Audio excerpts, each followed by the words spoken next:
हम तो सुन रहे थे फिर भी, लेकिन इनके अपने बंदे ही नहीं सुन रहे थे। और जो अर्थशास्त्री हमारे यहाँ पठानिया जी अर्थशास्त्र हमें सिखा के गए, वो बड़ा जबरदस्त सिखाया इन्होंने। अपना बैंकिंग का जितना भी इनका एक्सपीरियंस है इतना गजब तरीके से निचोड़ा है यहाँ पर कि मैं तो खुद कंफ्यूज आ गया, जो जैसे यूपी में बोलते हैं, गजब तरीका है भाई साहब। पर उसके बावजूद भी मिनिस्टर बनने के चांसेस हैं नहीं इनके, क्योंकि आज इनसे भी कहा गया कि भाई जाओ और जा करके तुम प्रेस कॉन्फ्रेंस आज आप करो। ये भी खुश, मुख्यमंत्री जी भी खुश। और दूसरा फार्मूला बुटेल साहब को दिया हुआ है। मैं जो बुटेल साहब को देख रहा था, इन्होंने शिक्षा मंत्री जी भी चले गए, अब काम करते रहे शिक्षा मंत्री जी, संसदीय क्या थे वो बनाए हुए कार्य मंत्री।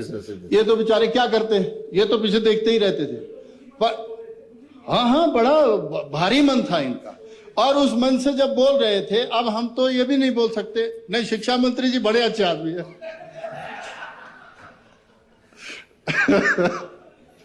इनका तो विराट रूप है, ये आधे से रावण है, पूरे नहीं है। इसीलिए मेरा निवेदन है कि माननीय राज्यपाल साहब से जो आप लोगों ने इतनी देर में पढ़ाया, ये सच में उस बड़ी जो गरिमा थी, मैंने तो उनको दिया था सुझाव, मैंने कहा पढ़ा हुआ समझा जाए, आप 2 मिनट में ही निकल लेना, बाद में फिर हमें इसका व्याख्यान करना पड़ेगा। और हमारे पत्रकारों ने भी खींच दिया उसको बड़े गजब तरीके से। तो ये सारी जो व्यवस्था है, मुझे लगता है अव्यवस्था के रूप में चली हुई है। स्टेट का तो मुझे पता नहीं क्या चल रहा है क्या नहीं चल रहा है, सीधा मैं चुराह की तरफ ले जाता हूं आपको। माननीय मंत्री जी पीडब्ल्यूडी वाले भी यहां बैठे हुए हैं। नहीं, ये तो जल शक्ति है।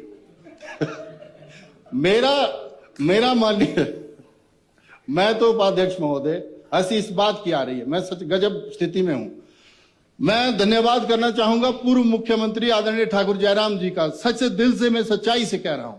देखो जितने डिवीजन, जितने सब डिवीजन, 246 तो मैंने सड़कें बनाई अपने टाइम में। और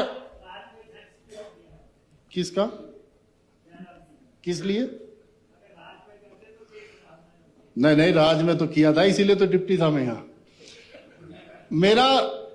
मेरा सिर्फ आप लोग ये समय खाते हैं मेरा, फिर मैं आप बोलते समय हो रहा है। देखो मैं जो आपको ये जो स्पष्ट चीजें कह रहा हूं, माननीय मंत्री जी गए तीसा, हमें भी बहुत उम्मीद थी और इनको भी उम्मीद थी कि मैं डिवीजन की हमारी बिल्डिंग जो माननीय पूर्व मुख्यमंत्री जी ने, हमने 6-7 करोड़ रुपया दिया और भव्य बिल्डिंग बनी है।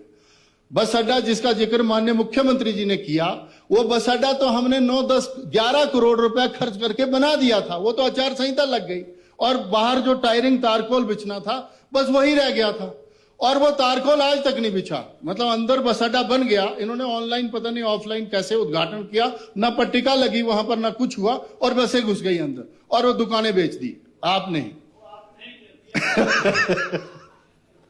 तो वो तारकोल नहीं बिछी है माननीय डिप्टी सीएम साहब, वो तारकोल तो बिछवा दो, वो सारी धूल मिट्टी अंदर जा रही है, मैं सच्चाई कह रहा हूं। दूसरा, एक डबल लाइन ब्रिज बनाया था, मंत्री जी वहां से गुजर गए पर पट्टिका नहीं लगाई। मैं चाहता था कि माननीय विक्रमादित्य जी पीडब्ल्यूडी मिनिस्टर अपनी पट्टिका लगा करके जाते तो और अच्छा होता, और डिवीजन की बिल्डिंग भी बन ही गई थी। पता नहीं क्यों इन्होंने क्यों नहीं किया। अच्छा, इनसे उद्घाटन क्या करवाया गया, अब वो ईएनसी साहब बताएं या एक्शन साहब बताएं या और लोग, कर्मचारी तो रहते नहीं, कमर साहब ही हैं बेचारे, तो ये तो कहां जाएं। तो ये जो आपसे जो उद्घाटन करवाए गए, जिस लड़ोग रोड को ऊपर बड़ो तक करवाया गया, उसको तो मैं उद्घाटन कर चुका था। घट्टा रोड को मैं कर चुका था, क्योंकि प्रधानमंत्री ग्राम सड़क योजना में बनी थी। और प्रधानमंत्री ग्राम सड़क योजना में जो आपको कोटी से चकलू राजनगर से होते हुए चंबा ले जाया गया कि बाइंडिंग हो रही, उसकी तो पहले करवा चुके थे हम। ये जो डिपार्टमेंट के लोग हैं, आपको ये कसने चाहिए कि भाई तुम जो है वो उद्घाटन किए हुए चीजों का उद्घाटन करवा रहे हो। अब पट्टिका लगती नहीं, जब हम अपोजिशन में होते हैं तब ये ख्याल भी नहीं रखते हैं कि भाई हमारी कोई पट्टिका लगेगी। लेकिन फिर भी हम चाह रहे थे कि माननीय मंत्री जी आए हुए हैं तो पट्टिका लगाएं, अब वो भी नहीं लगी। अब देखो हमारा रोना क्या है, आपने स्वास्थ्य व्यवस्थाएं जो है वो इसमें भी गिनवाई, खुशहाल किसान भी गिनवाया, बागवान भी गिनवाया, और माननीय जो हमारे राज्यपाल हैं उनसे गिनवाया। चुराह विधानसभा क्षेत्र में हमने जो है वो पिछली सरकार में माननीय पूर्व मुख्यमंत्री जी ने, इनके आशीर्वाद से हमने 40 बेडेड हॉस्पिटल को 100 बेडेड बनवाया। वो किस लिए बनवाया था, हमारी लगभग 45 पंचायतें उसी हॉस्पिटल में फीड होती हैं। 300 से 400 की ओपीडी एवरी डे है। उस टाइम इन्होंने उसका उद्घाटन किया, उन्नयन किया, बेड भी लगे, हमारा एक्सरे, सीटी, मतलब ये सारी चीजें होने लगी। और उसके साथ साथ जो है वो हमें 17 डॉक्टर भी मिले और पूरे 4.5 साल 17 डॉक्टर रहे। अब देखो आप व्यवस्था का आलम देखो। मैं तो मुख्यमंत्री जी सुन रहे होंगे, फिर वो नाराज होते हैं मेरे से। मैं उनसे फिर ये रिक्वेस्ट करना चाह रहा हूं कि उन हमारी 47 पंचायतों के लोगों ने आपका और बाकियों का क्या बिगाड़ा हुआ है? हमें आज 2 ही डॉक्टर वहां पर है और वो भी डेपुटेशन में। कभी कलेल पीएचसी से उठाया जाता है, कभी बोंदेड़ी से, कभी नकरोड से, कभी जसौरगढ़ से उठाया जाता है। ये बड़ा दुर्भाग्यपूर्ण विषय हो गया है। वो तो रेफरल से भी बदतर चला गया। स्वास्थ्य वहां पर जो सैनिटेशन के लिए हमने बंदे रखे थे आरकेएस में भी पैसे की जो है वो किल्लत हो गई और अब वो जो बंदे रखे थे वो भी ड्रॉप करने पड़े हॉस्पिटल वालों को। हमारे हालात सच में 10 साल पीछे चले गए हम लोग। मैं ये आप लोगों को बताना चाहता हूं, माननीय मुख्यमंत्री जी से निवेदन करना चाहता हूं।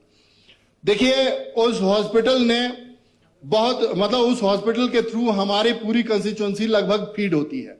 अब जो मेडिकल कॉलेज चंबा है उसका भी आलम ऐसा हो गया है, वहां से हम लोग रेफर होकर के सीधे टांडा आ जाते हैं। तो स्वास्थ्य सेवाएं भी माननीय उपाध्यक्ष महोदय हमारी बहुत चरमराई हुई है। इसका जिक्र अगर माननीय राज्यपाल जी के अभिभाषण में करवा देते तो वही अच्छा होता। अब देखिए, आज कल एक खबर छपी थी जो मैंने इस मोबाइल में मेरे को किसी ने भेजी कि आजकल वो लगी हुई है बच्चों की परीक्षाओं में बिजली बोर्ड का डिवीजन ले रहा है बच्चों की परीक्षाएं। मतलब मेरी लगभग 6 पंचायतें ऐसी हैं जहां पर हमारे उन गांव में लाइट की व्यवस्था ही नहीं, मतलब लाइट है ही नहीं।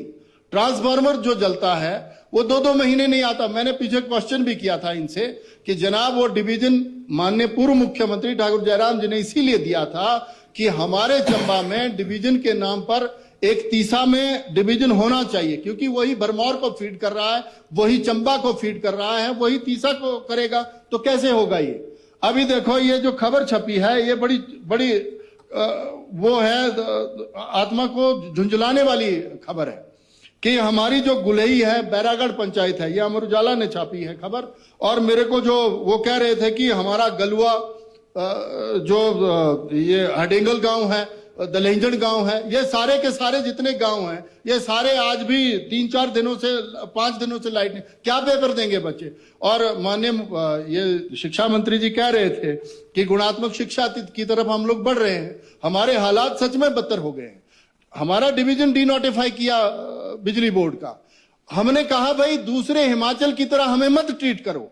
हम लोग एस्पिरेशनल इसीलिए हैं कि हमारे वहां व्यवस्थाएं नहीं हुई हैं, इसीलिए रोज चिल्ला के बोल रहे हैं। और ऊपर से अब वो जो एस्पिरेशनल ब्लॉक है सिर्फ तीसा और पांगी ही रह गया, हमारा पांगी। तो उसमें भी जो है वो माननीय मुख्यमंत्री जी ने आश्वासन दिया, 2 साल हो गए, अब वो ना डिवीजन आया हमारा, ना सब डिवीजन आया, ना तारे ना खंबे ना कुछ। और हमारी ऐसी स्थिति हो गई है कि हम आज से 10 साल पीछे चले गए। बड़ी मुश्किल से एक ट्रैक पकड़ा था जब कांग्रेस के आपके विधायक हुआ करते थे 2012 से पहले, तब तो हालात खराब थे ही थे, कोई गांव कनेक्ट नहीं हुआ होता था। 16 ही सड़कें मुझे विरासत में मिली थी। आज हमारे पास 246 सड़कें तो हमारी अपनी बनाई हुई है पूर्व मुख्यमंत्री जी के आशीर्वाद से। और लगभग सारी सड़कों का उन्नयन जो है वो ग्रामीण सड़क योजना में हो चुका है, प्रधानमंत्री ग्राम सड़क योजना। और लगभग 5000 मकान तो प्रधानमंत्री आवास में आए हुए हैं। अब जल शक्ति की तरफ आते हैं। जल शक्ति में मुझे चिंता इस बात की है, माननीय मंत्री जी या डिप्टी सीएम साहब यहां पर हैं, आप एक आदेश जारी करो।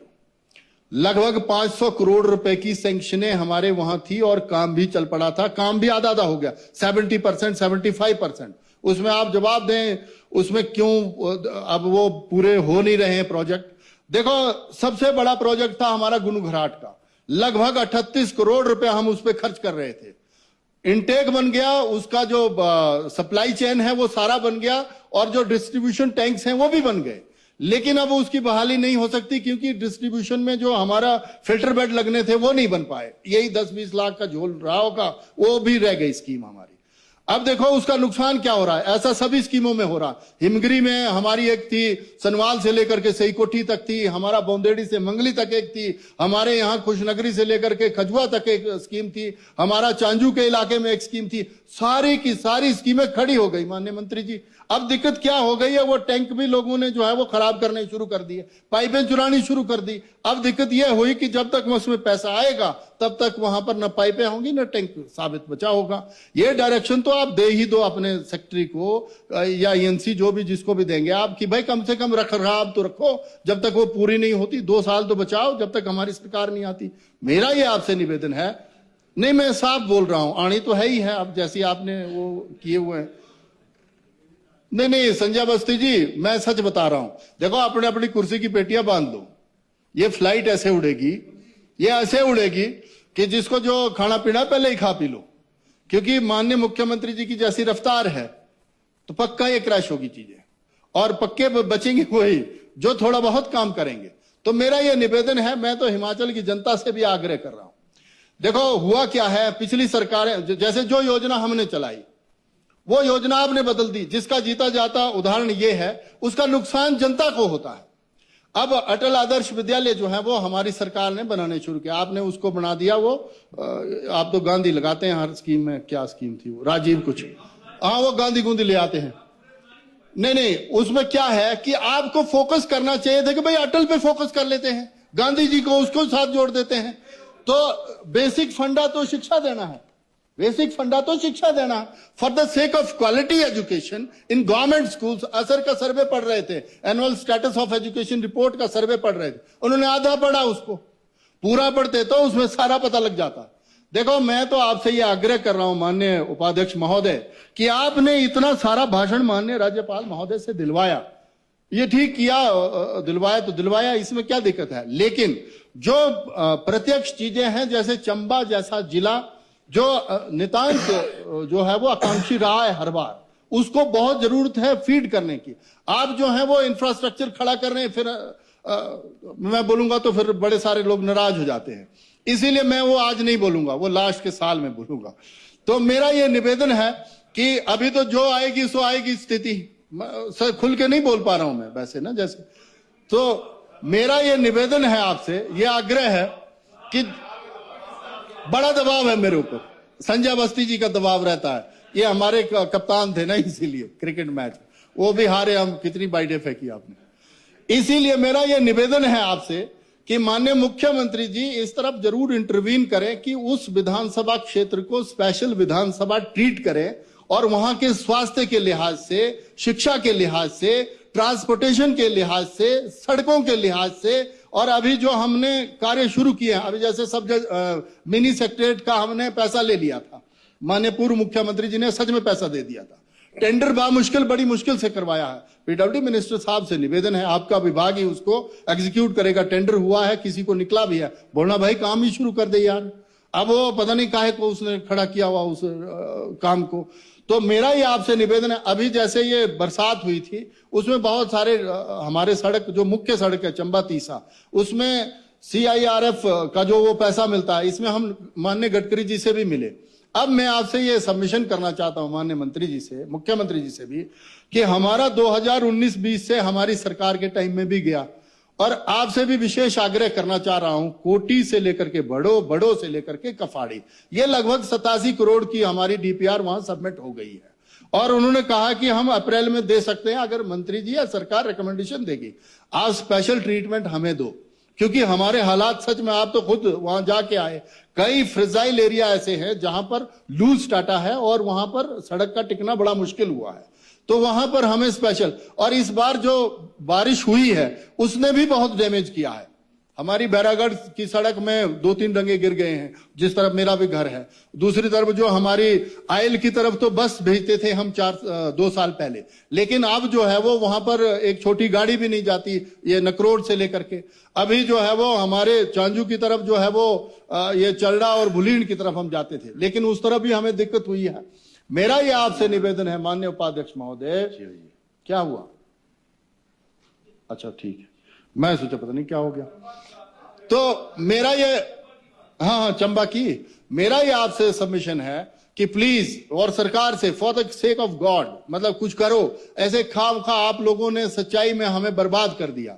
मतलब हमने एक ट्रैक पकड़ा था, स्पीड पकड़ी थी। अब बिलासपुर में अगर मान लो डेवलपमेंट नहीं होगी तो बिलासपुर तो दिल्ली से भी चल रहा है, वैसे भी चलेगा।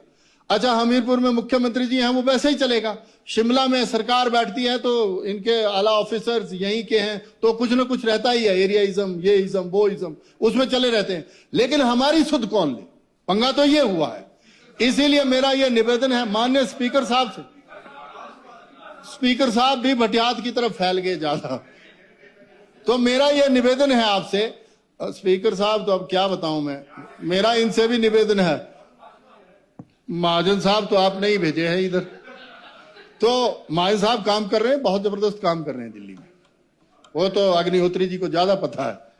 मेरा ये निवेदन है सरकार से कि ये जिस तरह से माननीय शिव प्रताप शुक्ल जी से झूठ बुलवाया गया, मैं तो चाय पीते पीते भी उनको बोल रहा था कि आपको सच में ये नहीं पढ़ना चाहिए था, क्योंकि ये तो हर गजब पढ़ाते हैं खामखा का, और जो है नहीं वो पढ़ना है को भाई।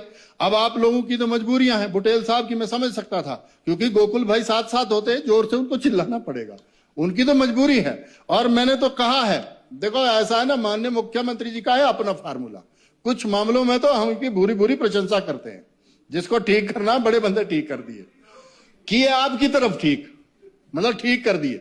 और दूसरा मेरा ये आग्रह है, माननीय मुख्यमंत्री जी सुन रहे होंगे, मैं ये उनको फॉरवर्ड भी कर दूंगा कि भाई हमारा जो स्वास्थ्य संस्थान मेन तीसा था, जो पीएचसी बैरागढ़ की खाई वो तो कोई बात नहीं है, जो कॉलेज खाया वो भी कोई बात नहीं है, जो हमारा वो एक और पीएचसी कोहाल की ले गए कोई बात नहीं, और कई संस्थान ऐसे हैं जो ले गए, कोई दिक्कत नहीं है, कर लेंगे हम गुजारा, भी तो कोई दिक्कत नहीं। लेकिन जो हमारा बिजली बोर्ड का डिवीजन है, बच्चे परेशान हो गए सच्चाई में, डायरेक्शन दो उनको, जो हमारे एससी चीफ जो भी बैठते होंगे उनको बोलो कि भाई अभी तो ट्रांसफार्मर दो, पर वो भी परेशान है कि हम तो इनको दोबारा वो भी नहीं कर पा रहे हैं, क्या होती है वो करने को, क्या करते हैं उसको, ट्रांसफार्मर को, हाँ वो भी नहीं कर पा रहे। तो मेरा ये आपसे ये निवेदन है कि माननीय मुख्यमंत्री जी जो है वो ये इस तरह का झूठ ना बुलवाएं, एक बहुत धन्यवाद व्यक्ति हैं, ठहरो तो अभी बाइंड अप करता हूं, आपकी प्रशंसा करूंगा। तो मेरा ये आपसे निवेदन है, आप तो बहुत खूबसूरत लगते हैं जब यहां बैठते हैं, पता ही नहीं चलता, मतलब ऐसे भव्य लगते हैं। तो मेरा ये आपसे ये आग्रह है कि ये मैं हंसते हंसते इसीलिए बोल रहा हूं कि अंदर जो गुबार है वो निकाल नहीं पा रहा हूं, ठीक है जी, पर मैं ये विश्वास रख रहा हूं कि माननीय मुख्यमंत्री जी कम से कम वो डिवीजन की बहाली कर दें, और वो जो मसनून का कॉलेज हमारा उड़ाया है वो जरूरी है, जहां जरूरी है वहां खोलने चाहिए संस्थान, और चुराह को आप नदौन के साथ ट्रीट ना करें, मतलब ऐसे वो कंपेयर ना करें। और दूसरा, भाभी जी से भी रिक्वेस्ट है, प्लीज मेरी, अब आपसे ही सबमिशन करूंगा मैं कि आप ही तो बोलो इनको कि भाई हमारा वो डिवीजन वापस दे दो, एक कॉलेज दे दो, पीएचसी चलो वो ले लेंगे हम जब माननीय जयराम जी आएंगे फिर चीफ मिनिस्टर बनेंगे। कर्नल साहब तो कुछ बोलते नहीं ना, इनको तो बाबा साहब की उपाधि देनी ही पड़नी है, भगवान कसम, ऐसे मुझे लग रहा है। तो ये है भी बाबा साहब की तरह बोले हैं ये भी, तो इनको भी पता नहीं लगने देते, हमारे मित्रों को उठा देते हैं और वो इनको भी पता नहीं चलता। गुरु जी करो ये। तो मैं इतना ही कहना चाहूंगा, ये जो आपने ये जो पढ़वाया है खामखा का झूठ, उसका हम समर्थन कर नहीं सकते। धन्यवाद आपका माननीय।